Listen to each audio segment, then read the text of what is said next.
नमस्ते दोस्तों। हम आज जानेंगे फ्यूचर एंड ऑप्शन के बारे में। इंडियन मार्केट में फ्यूचर एंड ऑप्शन में ट्रेड होता है और ट्रेड कॉन्ट्रैक्ट बेसिस पे होता है। कुछ कॉन्ट्रैक्ट मंथली के होते हैं और कुछ कॉन्ट्रैक्ट जो होते हैं वो वीकली के होते हैं। जो मंथली के कॉन्ट्रैक्ट होते हैं वो एवरी थर्सडे को एक्सपायर हो जाते हैं और जो वीकली मंथली के कॉन्ट्रैक्ट होते हैं वो लास्ट थर्सडे को एक्सपायर हो जाते हैं। इंडियन मार्केट में हमेशा 3 कॉन्ट्रैक्ट ओपन होते हैं और जो नियरेस्ट मंथ के होते हैं। हमें जो वर्क करना है वो नियरेस्ट मंथ के कॉन्ट्रैक्ट में वर्क करना है और एवरी थर्सडे को हमें जो वर्क करना है वो नेक्स्ट वीक के कॉन्ट्रैक्ट में वर्क करना है। हम जानते हैं फ्यूचर ट्रेडिंग करने के लिए हमें कितने कैपिटल की ज़रूरत होती है। आप देख ही रहे दोस्तों स्क्रीन पे कि आपको निफ्टी 50 में वर्क करने के लिए 1,10,000 रुपये की ज़रूरत होती है। बैंक निफ्टी में वर्क करने के लिए 1,50,000 की ज़रूरत होती है। SBI में वर्क करने के लिए 2,85,000 की ज़रूरत होती है। एक्सिस बैंक में वर्क करने के लिए 2,25,000 की ज़रूरत होती है और डाबर में वर्क करने के लिए 1,25,000 की ज़रूरत होती है। ये दोस्तों मैंने जो मार्जिन रिक्वायरमेंट बताया आपको ये सिंगल लॉट के लिए बताया है। एक रुपया ध्यान रखिए।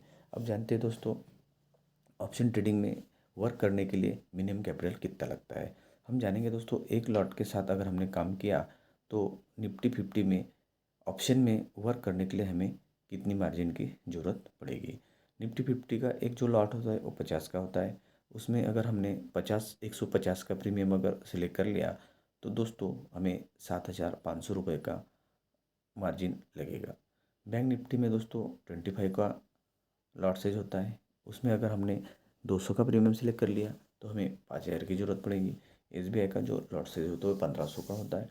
अगर हमने 15 रुपये का प्रीमियम अगर सिलेक्ट कर लिया तो हमें 22,500 की ज़रूरत पड़ेगी। एक्सिस बैंक का जो लॉट साइज है वो दोस्तों 1,200 का है। अगर उसमें हमने 10 रुपये का प्रीमियम अगर सिलेक्ट कर लिया तो हमें 12,000 रुपये की ज़रूरत पड़ेगी। और डाबर का जो लॉट साइज होता है दोस्तों 1,250 का होता है। उसमें अगर 14 रुपये का प्रीमियम हमने सेलेक्ट कर लिया तो 17,500 रुपये की हमें ज़रूरत पड़ेगी। हम जानते हैं दोस्तों मार्केट के ट्रेंड के बारे में। ट्रेंड आइडेंटिफाई करने के लिए PCR रेशो हमें निकालते आना बहुत ज़रूरी है। वो हम अगले वीडियो में कवर करेंगे। मार्केट हमेशा दोस्तों 3 ट्रेंड में रहता है। एक तो डाउन ट्रेंड, या तो अप ट्रेंड, या तो मार्केट साइड वे। जब मार्केट अप ट्रेंड में हो तो हमें कॉल बाय कर लेनी चाहिए। अब जब मार्केट डाउन ट्रेंड में हो तो हमें पुट बाय कर लेनी चाहिए। अब जानते हैं दोस्तों स्ट्राइक प्राइस सिलेक्शन के बारे में। जब भी मार्केट 1700 के आसपास, 17,000 के आसपास हो, 10-20 पॉइंट ऊपर या नीचे हो सकता है, तो दोस्तों आप कॉल साइड में एक 16,800 की कॉल बाय कर सकते हो, या तो पुट साइड में आप 17,200 की एक पुट बाय कर सकते हो। हमेशा ध्यान रखिए दोस्तों जो स्ट्राइक प्राइस जब भी स्पॉट प्राइस चल रहा होता है उससे आपको 200 पॉइंट आगे या पीछे की कॉल या पुट को ही बाय करना है। इसकी वजह यह है कि इसमें जो डेल्टा होता है 0.68 का होता है। इसका मतलब ये है कि जब निफ्टी 50 जो है, निफ्टी का फ्यूचर जो है वो 100 पॉइंट से बढ़ेगा तो हमारा प्रीमियम जो है और 68 रुपये से बढ़ेगा। अब जानते हैं दोस्तों ट्रेडिंग के रूल के बारे में। ट्रेडिंग के कुछ इंपॉर्टेंट रूल होते हैं। वो रूल मेन है आपका स्टॉप लॉस जो है वो प्री डिफाइंड स्टॉप लॉस होना जरूरी है। जब भी आप सिंगल लॉट में नेकेड में काम करो तो आपका स्टॉप लॉस 30 पॉइंट का होना चाहिए, और आप जब स्प्रेड में काम कर रहे हो तो आपका स्टॉप लॉस 20 पॉइंट का होना चाहिए। ट्रेड करते समय हमेशा ध्यान रखें ATM या ITM में ही वर्क करें। स्टॉप लॉस बहुत ज़रूरी है, मनी मैनेजमेंट का होना बहुत ज़रूरी है। और हमेशा ये बात ध्यान में रखिए जब भी आप मार्केट में एंट्री करो तो आपके पास में आपका एक ट्रेडिंग प्लान होना बेहद ज़रूरी है। अगर आप इस अनुशासन से चलोगे, रूल एंड रेगुलेशन को फॉलो करोगे, तो आप हर महीने में 4 से 5% का एवरी मंथ ROI निकाल सकते हो। आप जानते हैं दोस्तों हमने जो ट्रेडिंग सेटअप है हमारा, हम उस ट्रेडिंग सेटअप के अनुसार ही वर्क मार्केट में करते हैं। आपके सामने जो स्क्रीन में दिख रहा है दोस्तों वो दिख रहा है 7 अक्टूबर 2022 के दिन मार्केट में क्या मूवमेंट रही, और उस मूवमेंट के हिसाब से हमें जो सिग्नल मिले वो पहले हमें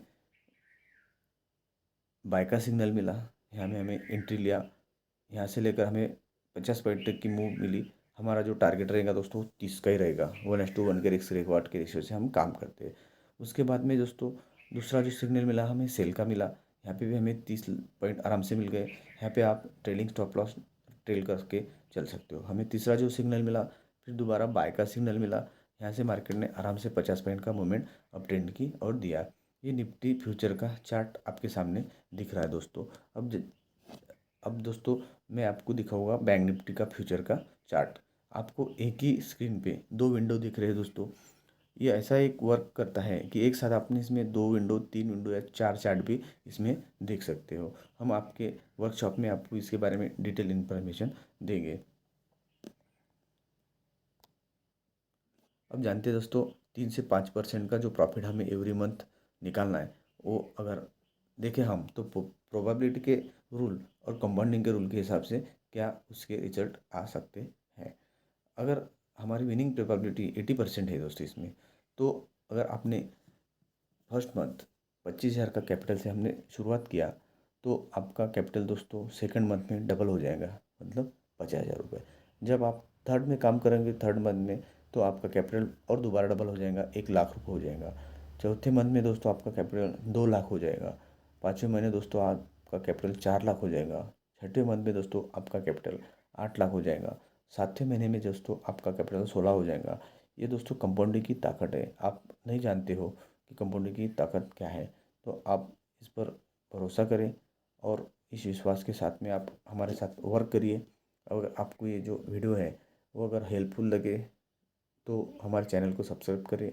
और हमारा एक टेलीग्राम चैनल भी है दोस्तों, जिसमें हम हमारे इसमें जो भी जब भी बाय या सेल सिग्नल जनरेट होता है, तब हम हमारे टेलीग्राम चैनल पे इसका अपडेट देते हैं। धन्यवाद।